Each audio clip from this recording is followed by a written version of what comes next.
We have an announcement finally on whether cell phones cause cancer. It's something that could affect all of us and our children. Scientists from the World Health Organization have been reviewing studies for the last week or so. I want to bring in our senior medical correspondent, Elizabeth Cohen, who joins us live with the findings. Essentially, what did they find? The World Health Organization says that the radiation from mobile devices like cell phones is a possible carcinogen to humans.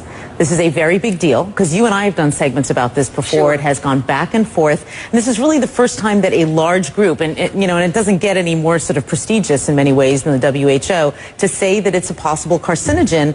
It puts it in the company of several other kinds of things. And so I want to tell you what it is, and I think that might give people an idea of what we're talking about. It puts it in the company of things like lead is also a possible carcinogen, according to the WHO, as well as engine exhaust and chloroform. So that sort of gives you an idea of the kind of risk that we're talking about so here. I can't help but ask, I mean, should we be alarmed? Should we be freaking out over this information? You know what? I really hope that people who are listening to me are not freaked out.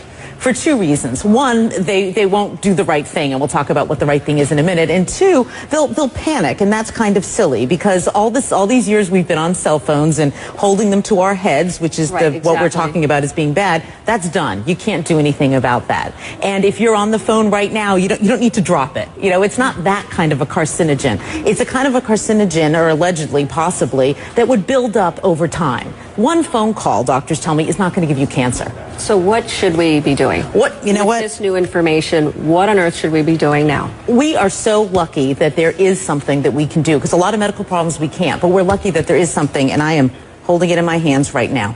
You use a device to keep that phone away from your head. Okay, I'm going to make it very simple. This is what experts that I talk to don't want you to do. This radiation is very close to your head. The minute that you put one of these in, you can hold the phone at a distance. At this distance, that radiation is dissipating.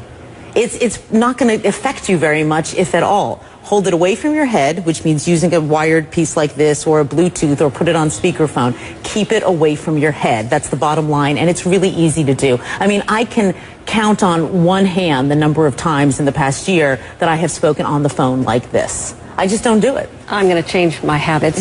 Do you have any idea, or did WHO say anything about whether or not it can be on your body, on your person, in a pocket, in a holster, or anything like that? Did they weigh in at all? WHO really focused on gliomas, which are brain tumors, because that's what a lot of the studies have been on. But Suzanne, I've certainly spoken to experts who say that they themselves do not carry it on their bodies, that they figure why take that risk if there